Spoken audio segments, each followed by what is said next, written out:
वंदित्तु सर्वसिद्धे धुवमचलमणोवमं गतिं पत्ते वोच्छामि समयपाहुड मृण्मोऽसुधकेवली भणितम् नमः समय साराय स्वानुभूत्या चकासति चित्स्वभावाय भावाय सर्वभावान्तरच्छिदे। समय सार ग्रंथ की 38 नंबर की गाथा, जिसकी टीका पर अपनी चर्चा चल रही है। लगभग आधे हिस्से को इस टीका के अपन ने पढ़ा और कल उसमें एक जो विशेषण दिया है मूल गाथा में, उस एक विशेषण की चर्चा हमने कल की थी, जिसमें क्रम रूप और अक्रम रूप प्रवर्तमान व्यवहारिक भावों से ये आत्मा भेद रूप नहीं होता, ऐसा कहा था। इसलिए मैं एक हूं। क्रम रूप का अर्थ हमने किया था गुण स्थान और अक्रम रूप का अर्थ मार्गण स्थान। ये जब मैं अपने स्वरूप का संचेतन करता हूं तो मुझे अपने स्वरूप में ऐसे भेद दिखाई नहीं देते जिन भेदों को मैंने उस जीव के बारे में समझने के लिए पूर्व में पढ़ा था, लेकिन जब मैंने उसकी अनुभूति की तो उस अनुभूति में मुझे ऐसा कोई भेद नजर नहीं आया। क्रम रूप और अक्रम रूप के और भी कई अर्थ हो सकते हैं, क्योंकि हमारे जीवन में कई भाव ऐसे होते हैं जो क्रम रूप होते हैं और कई अक्रम रूप होते हैं। जैसे 8 कर्मों का उदय एक साथ चलता है तो वो 8 कर्म क्या हो गए? अक्रम रूप, एक साथ चल रहा है ना। लेकिन दूसरी तरफ जैसे कि गति का उदय चल रहा होगा तो एक समय में एक गति होगी, तो इन गतियों में एक क्रम पड़ेगा, है ना। तो इसलिए उसे कहेंगे क्रम रूप। तो इस तरह से व्यावहारिक भावों में अनेक रूपता है, लेकिन वो अनेक रूपता मेरे स्वरूप में नहीं है। यहाँ कहने का उद्देश्य तो ये है। तो अब वो जो व्यावहारिक भाव है वो 2 प्रकार के मिलते हैं, या तो अक्रम रूप होते हैं या फिर क्रम रूप होते हैं, लेकिन ये दोनों ही व्यावहारिक भाव मेरे स्वरूप में नहीं है, ऐसा कहकर अपनी एक रूपता को यहाँ पर प्रसिद्ध किया है। अगला विशेषण अब अपन पढ़ते हैं, एक के बाद नारक आदि जीव के विशेष। मिल गया नीचे से 5वीं लाइन। नारक आदि जीव के विशेष अजीव, पुण्य, पाप, आश्रव, संवर, निर्जरा, बंध और मोक्ष स्वरूप जो व्यावहारिक नव तत्व है। अब काय की चर्चा हो रही? शुद्ध की। मेरी शुद्धता कैसे है? तो नव तत्व गतत्वेपि यद एकत्वम न मुंचति। मैं इन 9 तत्वों में होता हुआ भी इन 9 तत्वों में नहीं जाता और अपनी एक रूपता को, अपनी शुद्धता को मैं कायम रखता हूं। तो अब इन 9 तत्वों में कहां से शुरू की? नारक आदि जीव के विशेष। तो नारक आदि जीव के विशेष क्या होंगे?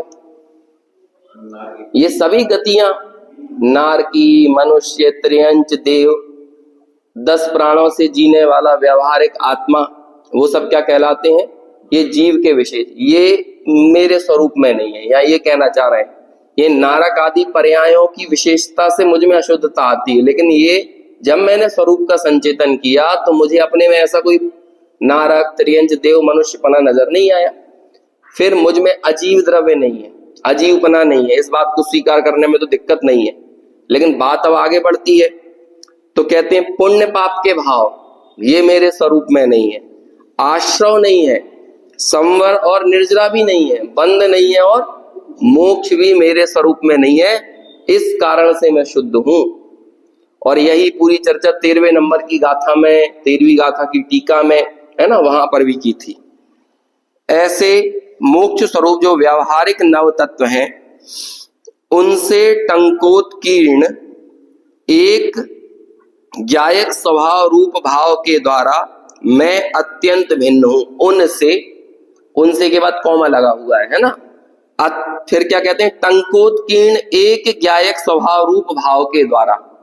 मतलब अब वो सारे भाव मेरे लिए क्या हो गए? वो हो गए ज्ञेय भाव। और मैं क्या हो गया? मैं तो टंकोत्कीर्ण एक ज्ञायक भाव हूं। और इस ज्ञायक भाव में और उन ज्ञेय भावों में क्या हो गई है? अत्यंत भिन्नता। ये तो हम पिछली गाथा में पढ़कर आ गए हैं जब हमने ये भावों से भेद ज्ञान किया था। इसलिए मैं शुद्ध हूं। फिर आगे, चिन्ह मात्र होने से मेरी अभिव्यक्ति और मेरी वास्तव में रचना कैसे हुई है? चैतन्य भाव से, चिन्ह मात्र भाव से। तो उस चिन्ह मात्र भाव होने से सामान्य विशेष उपयोगात्मकता, ये सामान्य विशेष क्या होते हैं? उपयोग।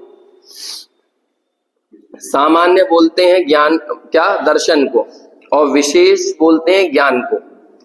ये सामान्य साकार और निराकार बोलते हैं ना, तो ज्ञान होता है साकार और दर्शन होता है निराकार, और इन दोनों से मिलकर ही बनता है उपयोग। उपयोग के दो भेद है ना, वो दुवियप्पम, ये वाली गाथा आती है। उपयोग के दो भेद हैं, एक ज्ञान है और एक दर्शन है। ज्ञान कैसा होता है?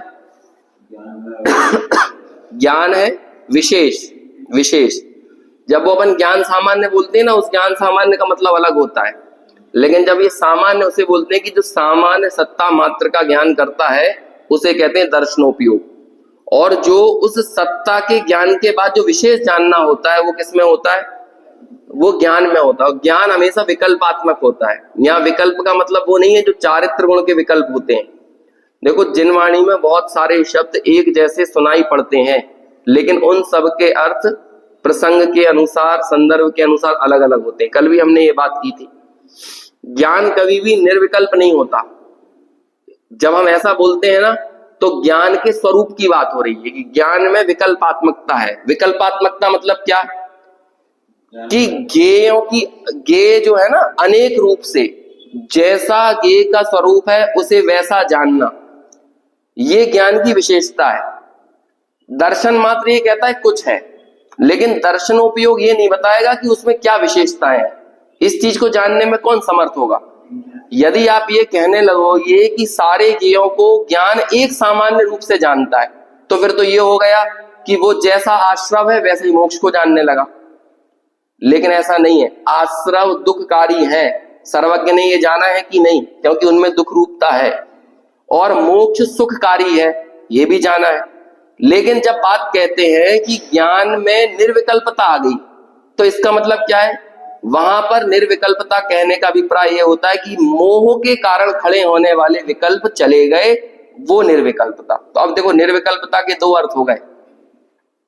एक निर्विकल्पता तो वो हो गई जो दर्शनोपयोग के साथ जोड़ी जाती है, समझ में आया? और एक निर्विकल्पता चारित्र गुण से संबंधित हो गई। आत्मा में मोह का अभाव होना और वीतरागता की तरफ आत्मा का आगे बढ़ना। तो वो जो वीतरागी भाव की तरफ हम आगे बढ़ रहे हैं, वो क्या कहलाएगा? वो निर्विकल्प होने की तरफ आगे बढ़ रहे हैं। लेकिन वो निर्विकल्पता, वीतरागता किसका गुण है? चारित्र का गुण है। वीतरागता ज्ञान में नहीं होती, समझ में आया? वो तो फिर सर्वगुणांश के ऊपर आरोप आ जाता है। लेकिन ये वीतरागता, साम्य भाव की प्राप्ति होती है, वो कहाँ होती है? समता की उपलब्धि जो होती है वो चारित्र में होती है ना। राग द्वेष कहां पर होते हैं? ज्ञान तो राग द्वेष से हमेशा न्यारा ही है। तो ये राग द्वेष की उत्पत्ति, ये चारित्र का विकार। और जब वो राग द्वेष का अभाव हो गया और हम समता भाव की तरफ बढ़ने लगे, तो ये चारित्र का यथाख्यात स्वरूप प्रकट होने लगा। तो जब हम उन राग द्वेषात्मक विकल्पों का अभाव करते हैं और वो चारित्र में साम्य भाव प्रकट होता है, तो उस दशा को बोलते हैं निर्विकल्प समाधि। लेकिन निर्विकल्प समाधि कहने का मतलब ये नहीं है कि वहां वो ज्ञान निर्विकल्प हो गया।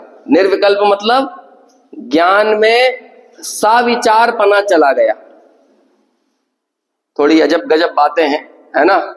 सुनने में अटपटी सी लगती हैं, लेकिन है तो है, ऐसा ही है। क्या करें, शब्द बहुत सीमित होते हैं और उन सीमित शब्दों से ही हमें स्वरूप प्रतिपादित करना है। ज्ञान का त्रिकाल स्वरूप साकार होता है। ज्ञान कभी ऐसा नहीं कह सकता कि जैसी मिट्टी है वैसा ही सोना है।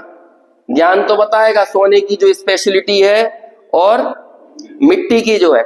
लेकिन सोने में राग करना और मिट्टी में द्वेष करना, ये चारित्र का विकार है। तो चारित्र में ये राग द्वेष करने की प्रवृत्ति चली गई, इसलिए वो कहते हैं निर्विकल्प है मिट्टी में और सोने में। 243 या 44 नंबर की प्रवचन सार की गाथा है। सम सत्तु बंधु बग्गो, है ना? शत्रुओं में, बंधुओं में सम सुख दुखम, संसार के सुख में संसार के दुख में सम सम सत्तु बंधु भग्गो सम सुह दुखम। और फिर वहीं पर एक लाइन आती है लोट्ठू कंचन पुड़ो, सम लोट्ठू और कंचन, कंचन यानी होता है सोना और लोट्ठू यानी होता है लुड्डा। लुड्डा काय का होता है ना, गांव में अभी भी बोलते हैं लुड्डा उठा के मार देंगे तो लुड्डा यानी वो मिट्टी का टिकला, उसे बोलते हैं लुड्डा। तो ये प्राकृत का सब है लुट्ठ लुट्ठू है ना, उसे ही बोलते हैं। तो कहते हैं मुनिराज कैसे हैं, कैसी है उनकी समता। श्रमण शब्द की व्याख्या की वहां पर उस गाथा में कि जिनकी लुड्डे में यानी मिट्टी के टुकड़े में और कंचन में एक जैसी समता है, उन्हें कहते हैं मुनिराज। तो ये जो समता की चर्चा चल रही है, ये ज्ञान गुण की विशेषता बता रहे हैं कि चारित्र की बता रहे हैं? ये चारित्र की बात चल रही है। देखो प्रवचन सार ग्रंथ को ज्ञान प्रदान ग्रंथ कहा जाता है, लेकिन प्रवचन सार का उद्देश्य क्या है? चारित्र में स्थापित होना, ये है प्रवचन सार का उद्देश्य। ओव संपयामि सम्मम, पहला मंगलाचरण करते हैं ना आचार्य, तो 5वीं गाथा है मंगलाचरण की 5वीं गाथा। तो उसमें कहते हैं कि मैं भगवान के द्वारा कहा गया ये जो पूरा जिन प्रवचन है उसको मैं कहूंगा, लेकिन क्यों कहूंगा? जिससे मुझे समता की प्राप्ति हो। तो कर तो रहे हैं ज्ञान में पूरा का पूरा ज्ञान की मंत्रणा, चीजों को समझ रहे हैं, लेकिन समझ क्यों रहे हैं? ताकि समझ के हम पर द्रव्य को पर जानकर उसे अपने में मिलाने के विकल्पों से मुक्त हो जाए और हम अपने स्वरूप में ही रहें। हम पर रूप होना बंद कर दें, अपने स्वरूप में रहना और पर रूप होना बंद कर देना, इसी का नाम तो समता है। तो जब वो उस समता की और उस निर्विकल्पता की बात चलती है, तो वो कौन सी बात हो रही है? वो चारित्र गुण की बात हो रही है। निर्विकल्प समाधि, जब आप ये शब्द सुनो तब हमेशा याद रखना कि कभी ज्ञान निर्विकल्प नहीं होता है। वो निर्विकल्प समाधि किसमें हो रही है? वो चारित्र गुण में, मतलब राग द्वेष का अभाव हो रहा है। देखो और 2 नाम आते हैं। विकल्प शब्द हमेशा बुरे अर्थों में प्रयोग नहीं किया जाता, विकल्प तो अच्छे भी होते हैं। समय सार में आगे जब हम बढ़ेंगे तो उन विकल्पों के लिए एक शब्द प्रयोग किया जाएगा, अध्यवसान। क्या शब्द है? अध्यवसान, अध्यवसानादि भाव, ऐसा कह देंगे। अब ये अध्यवसानादि भाव क्या होते हैं? क्या होता है? मोह मिश्रित भाव, सीधी बात यह है, उन्हें ही बोलते हैं अध्यवसान। जिन विकल्पों में मोह का सद्भाव है वो अध्यवसान है, और मोह से रहित है वो ज्ञान भाव है। जीव का पतन अध्यवसानादि भावों से होता है। अब देखो इसे तोड़ोगे ना, अधि अवसान, जो जानना आपको अवसान की तरफ ले जाए। अधि यानी होता है जानना और अवसान यानी नीचे की ओर। जो जानना आपको नीचे की ओर ले जाए वो अध्यवसान है। तो अब आगे बढ़ो, क्या जानने से कोई नीचे जाता है? तो यदि नीचे गया तो किससे गया? मोह से गया। तो जब ज्ञान के साथ मोह का सद्भाव है तो उसे ही बोलते हैं अध्यवसान। अब आपका परिणमन कैसा हो रहा है? यदि आप परद्रव्य को जानोगे, ज्ञान की पर्याय उठी और उसने परद्रव्य को जाना, तो वो सिर्फ जाना नहीं बल्कि उसने जानने के साथ क्या किया? उसमें मोह भी किया। और जब मोह किया तो या तो राग हुआ या द्वेष हुआ। तो ऐसा जानना अब आपको कहां लेकर जाएगा? भगवान के ज्ञान में भी ये जितनी फिल्में बन रही है ना हिंदुस्तान में, वो सब आ रही हैं कि रिलीज होने के पहले ही आ रही हैं, है ना, ज्ञान में। लेकिन उनके जानने से उनका अवसान होता है क्या? लेकिन हम जान लेते हैं तो हमारा अवसान हो जाता है। हम तो एक व्हाट्सएप का मैसेज देख लेते हैं उससे ही हमारे भाव नीचे की तरफ चले जाते हैं। किसी ने हमारे बारे में 4 बुरे शब्द लिख दिए तो हमारा तुरंत के तुरंत कैसा परिणमन हो जाता है? तुरंत राग द्वेष रूप परिणमन। क्यों? शब्द ही तो थे। सामने वाले ने सामने आके भी आपसे कुछ नहीं कहा, जबकि आपने सिर्फ व्हाट्सएप पे जाना, उतने से आपको कितना बुरा लगने लगा। क्यों लगने लगा? ये जानने के कारण लग रहा है बुरा, या फिर मोह मिश्रित पड़ा हुआ है उसके कारण लग रहा है? मोह के कारण है ना। तो इन्हीं मोह मिश्रित भावों का नाम है अध्यवसान। अब देखो, जिन विकल्पों में मोह समावेश है वो अध्यवसान, और जो जानन मात्र क्रिया चल रही है वो हो गई साविकल्प। साविकल्प विकल्प तो है, विकल्प यानी होता है विशेष रूप से जानना, बस इतना नाम है। समझ में आ गई कि नहीं? यहां पर 25 किताबें रखी हुई हैं, दर्शनोपयोग तो कितना बताएगा? देखो ये सिर्फ जो हम बता रहे हैं ना दर्शनोपयोग ज्ञानोपयोग के बारे में, ये भी सिर्फ बोलने वाली बात है। वास्तव में सत्ता को बस ये बता, हाँ कुछ है, बस इतना बता दिया उसने। लेकिन अब ये 25 किताबें हैं, उनमें कौन सा समय सार है, कौन सा नियम सार है, कौन सा द्रव्य संग्रह है, कौन सी किताब कितनी मोटी है, कौन सी कितनी पतली है, ये जितना विशेष विशेष जानना होगा, जितने जानने की स्पष्टता होगी, ये दर्शन बताएगा कि ज्ञान बताएगा? ये ज्ञान बताएगा ना। तो इसी विकल्प को बोलते हैं ज्ञानोपयोग। साकारम ज्ञानोपयोगम सविकल्पकम ज्ञानम, ऐसा ऐसे ऐसे सूत्र है न्याय शास्त्रों में। तो उपयोग के जो दो भेद किए वो कौन कौन से हो गए? दर्शन और ज्ञान। लेकिन दर्शन का नाम क्या हो गया? सविकल्प। और ज्ञान का नाम क्या हो गया? सॉरी उल्टा बोल दिया, ज्ञान का नाम हो गया सविकल्प और दर्शन का नाम क्या हो गया? निर्विकल्प। उसे ही यहां पर लिख रहे हैं, एक को कहते हैं सामान्य।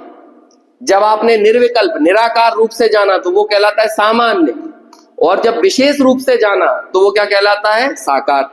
सामान्य होता है दर्शन और विशेष होता है ज्ञान। इन दोनों को मिला देते हैं तो बन जाता है सामान्य विशेष उपयोगात्मकता। मैं अपनी इस उपयोगात्मकता का उल्लंघन नहीं करता। अब ये कौन से विशेषण की चर्चा चल रही है? गाथा के लाण दंसण मय्यो। गाथा का कौन सा पद है ये? अहम एक को खलु शुद्धो दंसण लाण मय्यो, है ना? इसकी बात चल रही है। मैं अपनी इस मर्यादा का उल्लंघन नहीं करता, मैं कभी दर्शन ज्ञानोपयोग को नहीं छोड़ता, सदा दर्शन ज्ञानोपयोग रूप रहता हूं। और ये दर्शन ज्ञान ये मेरी स्वरूप संपदा है। आगे जाके पंक्ति आने वाली है, देखो फिर आगे बढ़ते हैं। अब अगला विशेषण कौन सा है? सदा रूपी। कैसा हूं मैं? सदा अरूपी हूं, है ना? रूपी किसे कहते हैं? स्पर्श रस गंध वर्ण वंतः जो पुद्गला है वही क्या कहलाता है? रूपी कहलाता है। अब देखो ये स्पर्श रस गंध वर्ण का मैं संचेतन तो करता हूं, लेकिन कभी स्पर्श रस गंध वर्ण रूप होता नहीं हूं, ये लिखेंगे। स्पर्श रस गंध वर्ण जिसका निमित्त है, ऐसे संवेदन रूप परिणमित होने पर भी ज्ञान तो हो रहा है, संवेदन हो रहा है, मतलब ज्ञान तो हो रहा है कि अब स्पर्श का ज्ञान हुआ, अब रस का ज्ञान हुआ, अब गंध का ज्ञान, ये ज्ञान तो हुआ, लेकिन ज्ञान होने पर भी मैं उस रूप परिणमित नहीं होता, इसलिए मैं अरूपी हूं। स्पर्श रस गंध वर्ण जिसका निमित्त है, ऐसे संवेदन रूप। अब ये देखो यहां भी बोल रहे हैं, ये निमित्त है क्यों लिखा है? निमित्त है क्यों लिखा है? कि संवेदन हुआ तो अपने उपादान से, लेकिन वो उस उपादान में निमित्त कौन बना? ज्ञान ने लोकालोक को जाना, तो लोकालोक था इसलिए ज्ञान ने जाना क्या? नहीं, ज्ञान ने तो अपनी स्वच्छता से स्पष्टता से लोकालोक को जाना, लेकिन लोकालोक ज्ञान में निमित्त बना। क्यों निमित्त बना? क्यों कह रहे हैं निमित्त? क्योंकि देखो अब ये निमित्त और उपादान को की मूल परिभाषाओं को हम समझेंगे ना तो हमें पूरी बात स्पष्ट रहेगी। उपादान किसे कहते हैं? जब वस्तु स्वयं कार्य रूप परिणमे उसे उपादान कहते हैं। ठीक है, भगवान का ज्ञान है, उस भगवान के ज्ञान में पूरा लोकालोक झलक गया। अब आप ये बताओ, ये लोकालोक क्यों झलका? ये जो पूरा लोकालोक झलका, इसमें जब वस्तु स्वयं कार्य रूप परिणमे, इस लोकालोक को जानने में वस्तु कौन सी है? वस्तु है वो ज्ञान, ज्ञायक है ना, जो आत्मा है वही तो वस्तु है ना। और वो वस्तु स्वयं परिणमे, अब उस वस्तु का स्वयं का परिणमन कैसा हो रहा है? लोकालोक को जानने रूप हुआ कि नहीं? लोकालोक को जानने रूप परिणमन। तो इसलिए पूरे लोकालोक को झलकाने में उपादान कौन है? वो आत्मा स्वयं। लेकिन फिर कहा कि फिर इस लोकालोक की मौजूदगी का क्या करें? इस लोकालोक की मौजूदगी का क्या करें? बताइए क्या करें? कुछ नहीं है, वो तो निमित्त है, उसके ऊपर आरोप आ रहा है। क्योंकि जब जानने की क्रिया हो रही है तो जानने में जो विद्यमान ज्ञेय हैं उन ज्ञेयों के ऊपर आरोप आता है। देखो यहां पर जैसे ये मोबाइल मेरा चित्र बना रहा है, तो ये चित्र क्यों बना रहा है, इसमें उपादान शक्ति किसकी है? अभी उदाहरण के लिए समझो, हालांकि यहां पर भी बहुत सारे निमित्त नैमित्तिक संबंध लगते हैं, लेकिन उदाहरण के लिए ये क्यों बना रहा है? ये इसलिए बना रहा है क्योंकि मैं हूं। इसमें कौन कार्य रूप परिणम रहा है? इस मोबाइल में जो चित्र बन रहा है, इसमें इस मोबाइल की प्रॉपर्टी है। क्यों? क्योंकि ये माइक नहीं बना रहा मेरा चित्र। क्यों नहीं बना रहा? क्योंकि माइक में वैसी उपादानगत योग्यता नहीं है। इसलिए मेरी विद्यमानता होने से यदि ये चित्र बना रहा है तो फिर इस माइक को भी बनाना चाहिए। तो मेरी विद्यमानता ने क्या किया? मेरी विद्यमानता के ऊपर तो आरोप आया, बस इसके अलावा तो और कुछ नहीं हुआ ना। इसलिए इसने क्यों चित्र नहीं बनाया? क्योंकि इसमें योग्यता नहीं है। और इसने चित्र क्यों बनाया? यहां पर एक क्या लगा हुआ है? दर्पण लगा हुआ है। उस दर्पण में मेरा चित्र झलक गया। क्यों झलका? क्योंकि मैं था इसलिए। यदि मेरे होने से दर्पण में चित्र झलका तो दर्पण के बगल में जो दीवार है उसने मुझे क्यों नहीं झलकाया? यदि मेरी विद्यमानता किसी के झलकन का कारण बन जाए, शाश्वत कारण बन जाए, तो सबको झलकाना चाहिए। फिर तो कोई लोहे की दीवार हो कि ईंट की दीवार हो कि वो पारदर्शी कांच हो, जो कुछ भी हो, सब झलका सकते हैं। लेकिन वो क्यों नहीं झलका रहे? क्यों नहीं? क्योंकि उनमें योग्यता नहीं है। ऐसे ही मेरे ज्ञान में लोकालोक झलका, तो क्यों झलका? क्योंकि लोकालोक था इसलिए है कि ये ज्ञान की योग्यता है। इसलिए यहां पर कह रहा है कि स्पर्श रस गंध वर्ण क्या है? संवेदन स्पर्श रस गंध वर्ण से नहीं हो रहा है। संवेदन किससे हो रहा है? संवेदन तो अपने से हो रहा है ना, ज्ञान से हो रहा है। अब लेकिन संवेदन में निमित्त कौन बन गया? वो स्पर्श रस गंध और वर्ण। इसलिए ये कह रहा है। अब ये कितनी कमाल की बात है। निमित्त हमेशा निमित्त ही रहता है, निमित्त कभी उपादान नहीं बन जाता। उपादानगत योग्यता हमेशा। अब इतनी सी लाइन में आगे की बात गर्भित है। आचार्य भले आगे की बात लिख रहे हैं लेकिन अपने आप गर्भित है। परिणमित होने पर भी अब आगे कहेंगे मैं कभी स्पर्श रूप नहीं बनता, मैं गंध रूप नहीं बनता, मैं वर्ण रूप नहीं बनता। क्यों नहीं बनता स्पर्श गंध वर्ण रूप झलकाने के बावजूद भी? क्योंकि निमित्त कभी उपादान रूप परिणमित नहीं होता ना, निमित्त निमित्त ही रहता है। एक बार आपसे कहा था, निमित्त बेचारा इतना शरीफ है, शरीफ ही कहेंगे ना, कि जो हमेशा आरोपी बना रहता है, कभी दोषी नहीं बनता। समझ में आया? इतना शरीफ है। अभी वो गौहरगंज में एक कांड हुआ, तो जब तक उसके ऊपर सजा नहीं सुना दी जाएगी ना, तो तब तक क्या है वो? तब तक वो आरोपी है। लेकिन वो आरोपी कभी ना कभी दोषी साबित हो जाएगा जब तक उसके संबंध में उसे सबूत मिल जाएंगे। लेकिन देखो निमित्त का कमाल, निमित्त कभी गुनाहगार साबित नहीं होगा, वो हमेशा ज्यादा से ज्यादा आरोपी रहेगा। अनंत काल बाद भी वो आरोपी रहेगा। धर्म द्रव्य हमें चला रहा है कि नहीं है? कुछ नहीं, बस वो आरोपी है। अधर्म द्रव्य हमको रुका रहा है कि नहीं, ठहरा रहा है कि नहीं? नहीं, वो आरोपी है। अनंत काल पहले भी आरोपी था, अनंत काल बाद भी आरोपी रहेगा। वो दो मुनि राजों ने शेर को सम्यक दर्शन करवाया था कि नहीं? नहीं करवाया ना। ऐसे ही ये पूरा लोकालोक ज्ञान में झलका। ये क्या है? लोकालोक ज्ञान में झलका। तो इसमें लोकालोक क्या है? निमित्त। मतलब वो अनंत काल बाद भी सिर्फ लोकालोक के ऊपर आरोप आएगा। ज्ञान ने तो अपनी स्वरूप संपदा से सब कुछ प्रकाशित किया है। समझ में आया? ज्ञान को इस बात की कोई मोहताजगी नहीं है कि लोक विद्यमान हो। यदि इस लोक को सिकुड़ कर ये 343 घन राजू ना होकर 3 राजू का बचे तो ज्ञान को क्या फर्क पड़ता है? और ये 343 की जगह 3043 राजू का हो जाए तो ज्ञान को क्या फर्क पड़ता है? ज्ञान को कुछ लेना देना नहीं है। ज्ञान झलका रहा है अपनी स्वरूप संपदा से। बस यदि आपको ये बात समझ में आ जाए तो आपको वो गाथा समझ में आ जाएगी जिसमें कहा है कि केवली भगवान व्यवहार से लोकालोक को जानते हैं और निश्चय से किसे जानते हैं? स्वयं को जानते हैं। पिछली गाथा के 2 हिस्से थे। पिछली गाथा जब हम पढ़ रहे थे ना, गे भाव से भेद ज्ञान, ऊपर वाले हिस्से में पर गे के बारे में बताया। पर गे ज्ञान का विषय बन रहा है और नीचे वाले हिस्से में स्वागे यानी ज्ञान ही ज्ञान का विषय बन रहा है। अब इसमें देखो 2 हिस्से हो गए। ज्ञान की एक समय की पर्याय में एक में पर, एक ही समय की पर्याय, दो पर्याय नहीं है ज्ञान की। ज्ञान की एक समय की पर्याय है। एक में परगेय ज्ञान का विषय बन रहा है और एक में स्वागेय ज्ञान का विषय बन रहा है। स्वागेय का ज्ञान का विषय बनना ये उसकी अपनी उपादानगत योग्यता है। परगेय को ज्ञान का विषय बनाना ये भी उसकी अपनी उपादानगत योग्यता है, लेकिन इसके बावजूद भी परगेय की मौजूदगी निमित्त कहलाती है और स्वागेय की मौजूदगी उपादान कहलाती है। क्यों? क्योंकि स्वागेय में ज्ञायक स्वयं ज्ञान रूप परिणमित हो रहा है और परगेय की विद्यमानता में परगेय ज्ञायक रूप परिणमित नहीं हो रहा। समझ में कुछ नहीं आया? आ गया? समझ में आया ना? क्या कह रहे हैं? जब कोई, अब देखो निमित्त उपादान की परिभाषा लगा लो तो पता चल जाएगा। उपादान किसे कहते हैं? जब वस्तु स्वयं कार्य रूप परिणमित हो, तो स्वगेय बनने में कौन परिणमित हुआ?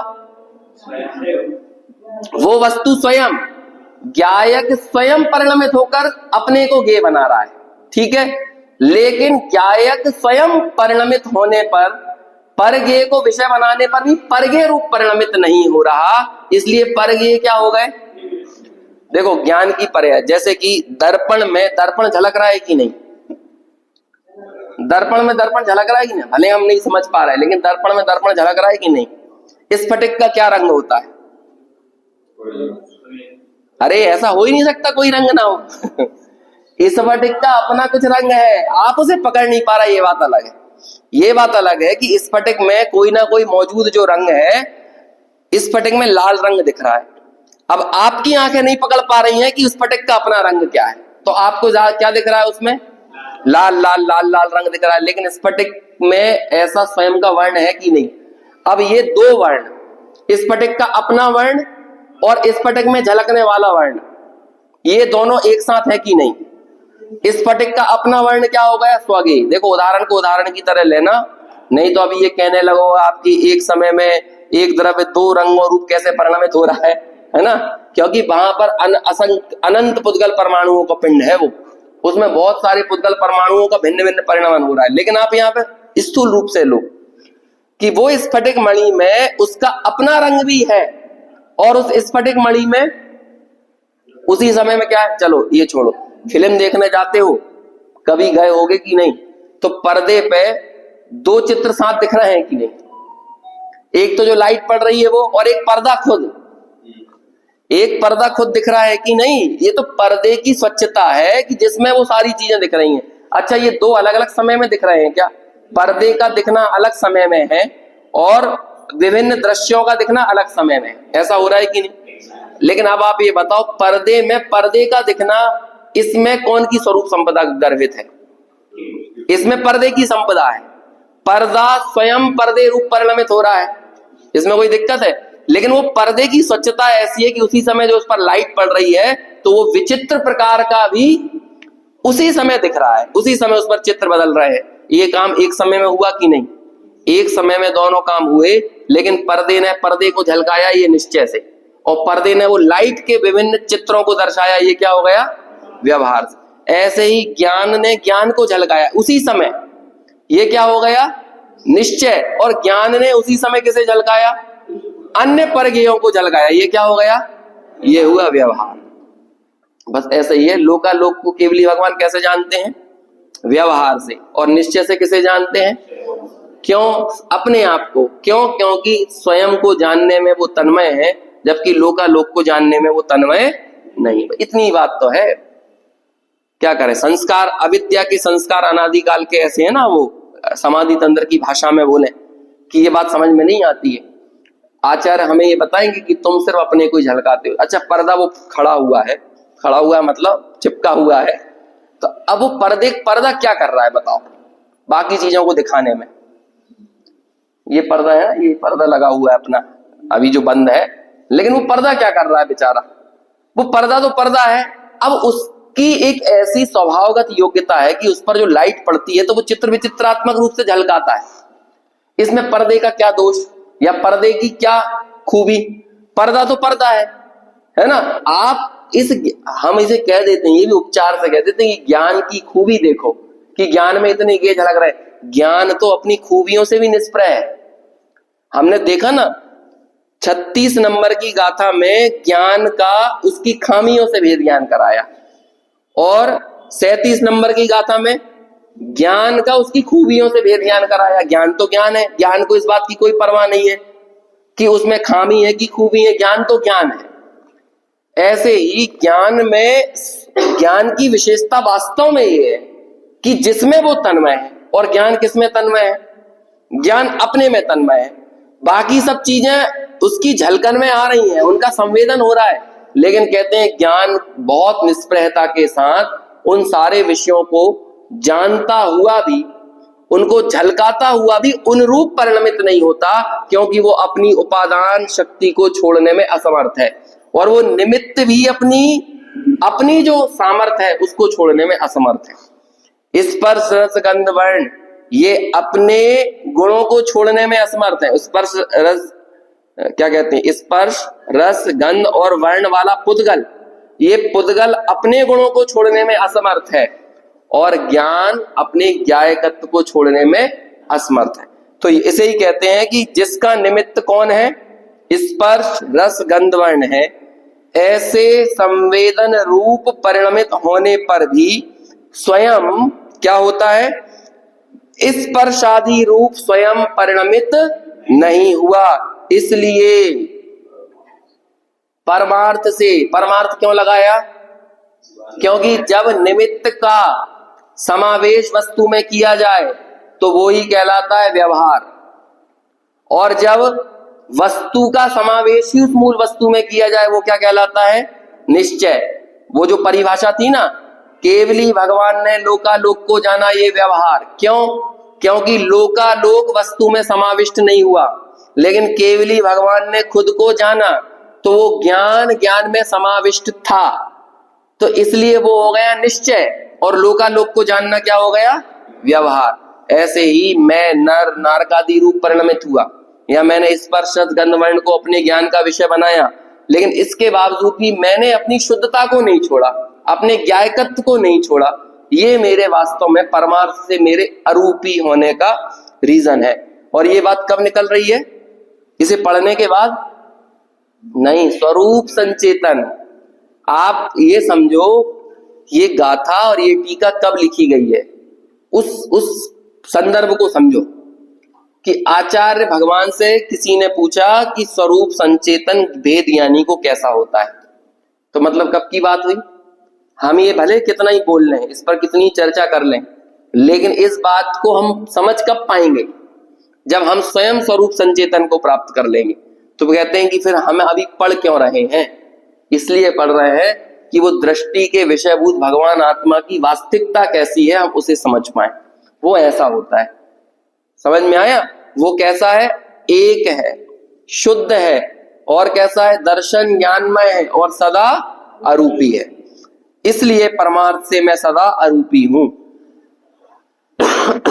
अब देखो इसके बाद, इस प्रकार मैं ज्यादा उदाहरण नहीं दे रहा हूं, क्योंकि अपने विषय आगे बढ़ नहीं पाता उस कारण से, है ना। लेकिन सब बात समझ में आ रही है कि नहीं? ये उदाहरण आपको लगता होगा कि वो मदद कर रहे हैं, मुझे तो लगता है कि वो बाधा डाल रहे हैं, है ना। इसलिए जो मूल बात मूल शब्दों से ही समझने की कोशिश करेंगे ना, उससे हमें वो बात समझ में आएगी। नहीं तो हमें कई बार ऐसा लगता है कि हम उदाहरण समझ गए तो हमें मूल सिद्धांत समझ में आ गया। जरूरी नहीं है ऐसा। आपको उदाहरण का ही मजा आ गया है और सिद्धांत तो आपके हाथ से स्खलित हो गया। इसलिए उस मूल दृष्टांत की दृष्टि तक पहुंचना बहुत जरूरी है। अभी तक की बात क्लियर है? मैं दर्शन ज्ञान उपयोगमय हूं, मैं अरूपी हूं, स्वरूप में स्पर्श गंध वर्ण का संचेतन हो रहा है, लेकिन फिर भी मैं उस रूप परिणमित नहीं होता, इसलिए मैं क्या हूं? अरूपी हूं। आगे, इस प्रकार सबसे भिन्न ऐसे स्वरूप का अनुभव करता हुआ यह मैं प्रतापवंत रहा। कैसे प्रतापवंत रहा? ये प्रतापवंत मतलब क्या हुआ? ये लोक में प्रताप होता है, लोक में किसी का बोलते ना हमारा बहुत प्रताप है, मतलब हमारी कीर्ति बहुत फैल रही है, हमारा यश बहुत फैल रहा है, हमारे पास पैसा बहुत है, हमारे पास जायदाद बहुत है, तो लोगों को उससे लगता है कि ये मेरे प्रताप का कारण है। तो कहते हैं ये प्रताप तो सब चला जाता है, कोई नेता मंत्री रहते हैं, जब तक उन मंत्रियों का पद रहता है तब तक उन्हें लगता है कि हमारा प्रताप है, लेकिन मेरा प्रताप भी ऐसा ही है क्या कि कुछ क्षणों के लिए रहे और उसके बाद वो प्रताप अस्त हो जाए? ऐसा होगा नहीं। मैं कैसा हूं? सदा इस प्रकार सबसे भिन्न ऐसे स्वरूप का अनुभव करता हुआ मैं प्रतापवंत हूं। अरे मैं तो वास्तव में अपने ही स्वरूप का अनुभव कर रहा हूं, मैं स्पर्श गंध वर्ण का अनुभव नहीं कर रहा हूं, मैं गेयों का अनुभव नहीं कर रहा हूं, मैं निरंतर मजा किसका लूट रहा हूं, लेकिन मोह मैं अपना ही आनंद ले रहा हूं। लेकिन मुझे गलत फहमी क्या हुई है कि ये सारा आनंद कहां से निकल कर आ रहा है कि ये किन्हीं गेयों से आ रहा है। ये ठीक वैसे ही बात हो गई कि हमें सर्दियों में गर्माहट कहां से मिल रही है? रजाई से, इन कपड़ों से है? नहीं, हम हमारी ही ऊष्मा का आनंद ले रहे हैं। समझ में आया? लेकिन हमें गलत फहमी क्या हुई? वो कुत्ता ही अकेला हड्डी नहीं चबा रहा है। समझ में आया? जिस कुत्ते को गलत फहमी हुई ना कि वो सारा का सारा आनंद कहां से आ रहा है? हड्डी में से आ रहा है। तो अभी हमें भी आएगा ना, आज वीकेंड है तो कुछ ना कुछ स्पेशल बना होगा कि नहीं? तो बोलो कहां से आनंद आया है? जो भी आपके यहाँ भजिए अजी पकोड़े अकोड़े रसगुल्ले वगैरह जो कुछ भी बने, तो क्या उसमें से आनंद आया? वो आनंद कहां से आया है? मैं स्वयं का अनुभव करते हुए प्रतापवंत हूं, आनंद का उपभोग मैं स्वयं से कर रहा हूं। इस प्रकार प्रतापवंत वर्तते हुए ऐसे मुझे यद्यपि मुझसे बाह्य अनेक प्रकार की स्वरूप संपदा के द्वारा समस्त परद्रव्य स्फुरायमान हो रहा है। अब देखो, सारे परद्रव्यों की भी अपनी स्वरूप संपदा है, अकेली मेरी स्वरूप संपदा थोड़ी है। तो पूरे विश्व की स्वरूप संपदा क्या हुई मेरे लिए? उनका प्रमेयत्व गुण उनकी स्वरूप संपदा हुई, और मेरा ज्ञायकत्व ये मेरी स्वरूप संपदा हुई। तो पूरा विश्व मेरे ज्ञान में झलक जाए अपनी स्वरूप संपदा के साथ, और मैं उसे झलका दूं तो ये झलकाना हो गई मेरी स्वरूप संपदा। समझ में आया? वो एक पहले एक भजन बनाया था, ज्ञान की कला में ऐसा था ना, गे झलकते जिस ज्ञान में मैं ऐसा कलाकार हूं। एक भजन बनाया था, फिल्मी गाने पे ही था वो, बहुत अच्छा भजन था। मतलब उसकी रिदम अच्छी नहीं थी लेकिन उसमें बोल बहुत अच्छे थे। तो उसमें ऐसा आया था कि जिसकी कला में झलके सारे विश्व के पदार्थ, मैं ऐसा कलाकार हूं। और एक और बहुत अच्छा वो वाला भजन आपने सुना होगा, बीरा प्रभु के ये बोल तेरा प्रभु तुझ ही में डोले। तो मानो उसमें आगे जाके क्या करते हैं, जब वो रिदम बनती है ना आगे कि बीरा प्रभु के ये बोल तेरा प्रभु तुझ में ही डोले, फिर आगे गाते गाते फिर मालूम क्या करते हैं वो लोग गाने वाले, भजन के गवैया, जड़ का प्रभु जड़ में डोले तेरा प्रभु तुझ में डोले। तो जड़ का भी प्रभु होता है क्या? हाँ, जड़ का भी प्रभु है। जड़ को हल्का मत लो, जड़ भी स्वरूप जड़ भी ईश्वर है, वो जड़ेश्वर है। समझ में? उसे अपनी जड़ता के लिए किसी से कुछ लेना पड़ा। पुद्गल को स्पर्श गंध वर्ण मंत्र बने रहने के लिए किसी से कुछ लेना पड़ा? नहीं लिया ना। तो प्रभु कहते किसे है? प्रकृष्ट रूप से जो हो उसे बोलते हैं प्रभु। भू धातु होने के अर्थ में प्रयोग की जाती है। अभी आप इसमें ही पढ़ोगे ना प्रभुत्व शक्ति, तो प्रभुत्व शक्ति में यही बात आई है। देखो पीछे कौन से पेज नंबर पर है,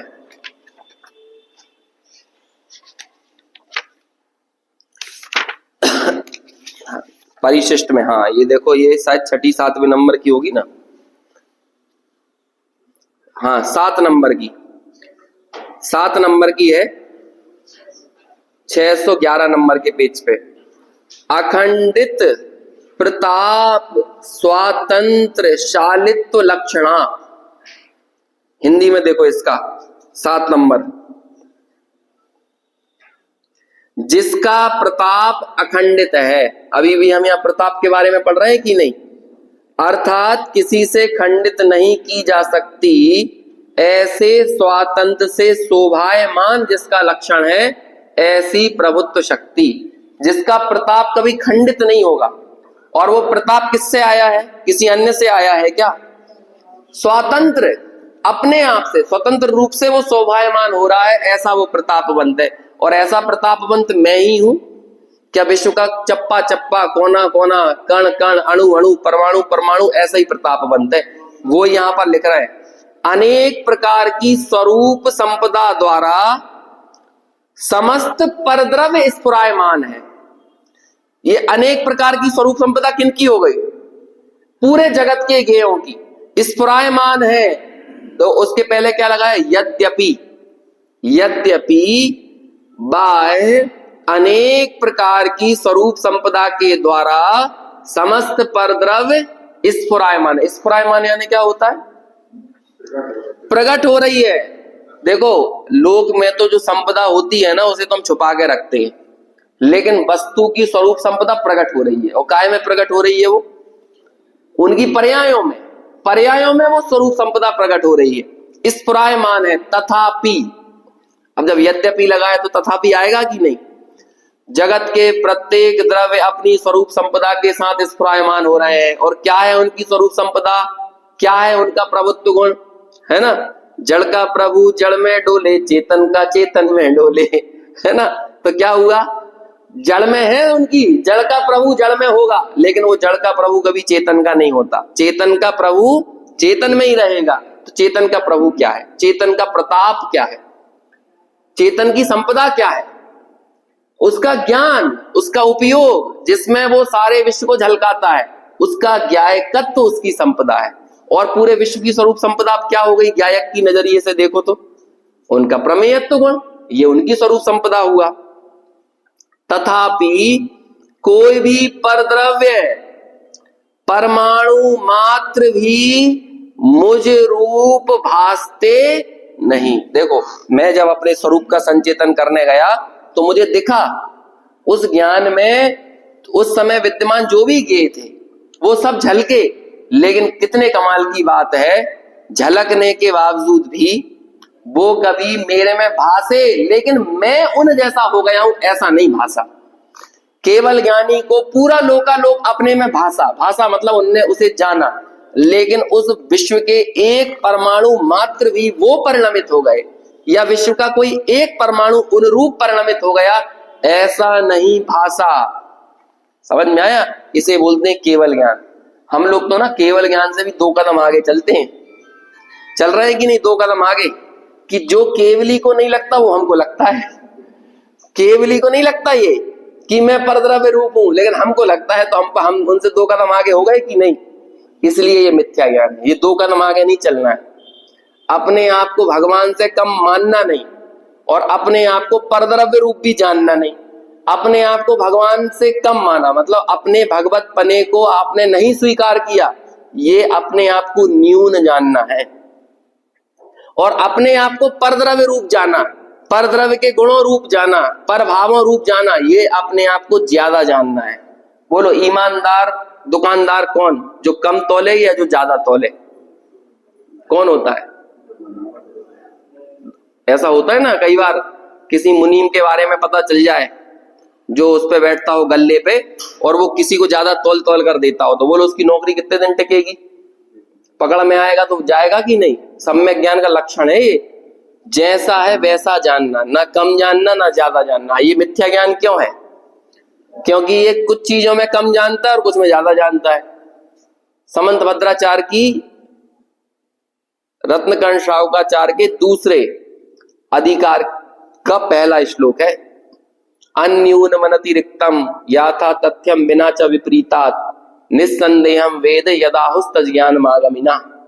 जो ना कम जानता हो, अन्यूनम, अनतिरिक्तम, जो ना ज्यादा जानता हो, और अन्यूनम अनतिरिक्तम, याथा तथ्यम, क्या हो गया ये? जैसा है वैसा जानता। याथा तथ्यम बिना च विपरीतात, विपरीतता के बिना जानता हो, और निस्संदेहम, संदेह रहित जानता हो। यद आहु, निस्संदेहम वेद, वेद यानी होता है जानना, वेदन करना, समझ में? निस्संदेहम वेद यद आहु तज ज्ञान आगमिना, ऐसा जानना वो सम्यक ज्ञान है, ऐसा जानना वो आगम है। और जो आगम के अलावा जानता है वो सब क्या है? बोलो, ज्ञानी की आंखें क्या होती हैं? ज्ञानी की आंखें आगम है, आगम चक्षु साहु। और बाकी जगत के जीवों की आंखें क्या होती हैं? इंद्रिय। तो इंद्रिय चक्षु सब भूतानी, तो वो तो मच्छर मक्खी है ना, चिड़िया कबूतर जितने हैं, सबकी आंखें क्या हैं? उनकी इंद्रियां हैं। लेकिन ज्ञानी की आंखें क्या होती हैं?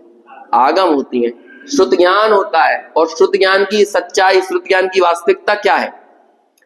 कि वो जैसा हो वैसा जाने, तब वो श्रुत ज्ञान को ऐसा कहेंगे कि हाँ वो श्रुत ज्ञान केवल ज्ञान का भाई है, केवल ज्ञान का लघु नंदन है। हालांकि मैं तो श्रुत ज्ञान को या भेद ज्ञान को तो मैं तो मम्मी मानता हूं, है? वो भेद ज्ञान तो साक्षात माँ है कि जिसकी कोख से केवल ज्ञान पैदा होता है, क्योंकि वो केवल ज्ञान का स्वरूप, स्वा को स्वा जानना, पर को पर जानना, ऐसी लायकात तो वो तो वहां दिख रही है अपने सर्व सामर्थ्य के साथ। लेकिन वो सामर्थ्य प्रकट कहां हो गई? वो ज्ञानी के जीवन में, भेद ज्ञानी के जीवन में आ गई। वो भेद ज्ञानी भी जैसा का तैसा जानता है, कम नहीं जानता, ज्यादा नहीं जानता, अपना अंश पर में नहीं मिलाता, पर का अंश अपने में नहीं मिलाता। तथापि कोई भी परद्रव्य परमाणु मात्र भी मुझ रूप भासते नहीं, कि जो मुझे देखो, फिर पिछली गाथाओं के दो शब्द याद किए कि जो मुझे भावक रूप और ये रूप से मेरे साथ होकर क्या कर दे। ये पूरे विश्व मेरे में झलक तो गए, लेकिन फिर भी किसी में इतनी सामर्थ्य नहीं है कि वो भावक हो जाए। और गे तो है, लेकिन गे होकर वो मुझे उनके जैसा बना दे, या भावक होकर वो मुझे भाव्य रूप परिणमित करा दे। ऐसा वे नहीं कर सकते। क्यों नहीं कर सकते? गे रूप से मेरे साथ होकर पुनः मोह उत्पन्न करे, ऐसी किसी में सामर्थ्य नहीं है। क्यों नहीं है? क्योंकि निज रस से ही मैंने, और मेरा निज रस क्या है? मेरा ज्ञान रस, मेरा ज्ञान स्वभाव। अब ये आचार का सिंहनाद है, समझ में आया? अब जैसा सिंहनाद होना चाहिए मैं वैसा बोल नहीं पा रहा हूं, मेरे में भी सामर्थ्य इतनी नहीं है ना, नहीं तो अंदर से ऊर्जा भरा जाए, ऐसी बात है ये। क्योंकि निज रस से ही मोह को, क्या कह रहे हैं? अब ये मोह मेरा, अब ये दुनिया का कोई पदार्थ मुझे मोही नहीं बना सकता। आचार्य कह रहे हैं दुनिया के किसी पदार्थ में दम हो तो मुझे मोही बना के बताए। अमृत चंद्राचार्य ऐसा कहना चाह रहे हैं। क्यों?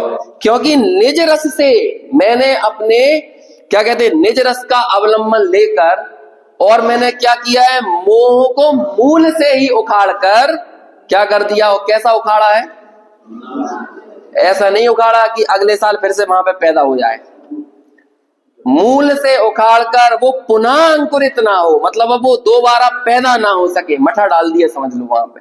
पेड़ को उखाड़ा भी, और उसके बाद उसको जड़ से काट के, और जड़ से भी कितना नीचे तक काटा है ना। अब ये काटने पाटने वाली भाषा वैसे अच्छी नहीं लगती है, लेकिन यहाँ पर मोह के लिए कुछ ऐसा ही प्रयोग किया। मैंने उस मोह को उखाड़ा, मूल से ऐसा उखाड़ा कि अब वो पुनः अंकुरित ना हो। इस प्रकार नाश करके मैंने ऐसे समूल नाश कर दिया है। ऐसा महान ज्ञान प्रकाश मुझे प्रकट हुआ है। ये अमृत चंद्राचार्य कहते हैं अपने लिए, ऐसा ज्ञान प्रकाश मुझे, ऐसा कॉन्फिडेंस होना चाहिए। मोक्ष मार्ग में ये क्या बुझे बुझे से मरे मरे से बोलोगे है मैं आत्मा हूं, हम एक को खलु शुद्धो, ऐसा नहीं है। या हम एक को खलु शुद्धो में क्या दम है, ये वो आचार्य बता रहे हैं। भाई मैंने अपने स्वरूप का संचेतन किया तो मुझे अपने स्वरूप में, मैंने उसे समझा कि उसका कैसा एकत्व है, उसकी कैसी शुद्धता है, कैसा उसका अरूपित्व है, उसकी क्या संपदा है, कि उसका दर्शन ज्ञान यही उसकी संपदा है, उपयोग ही है। उपयोग के अलावा मुझे और कोई संपदा नजर नहीं आई।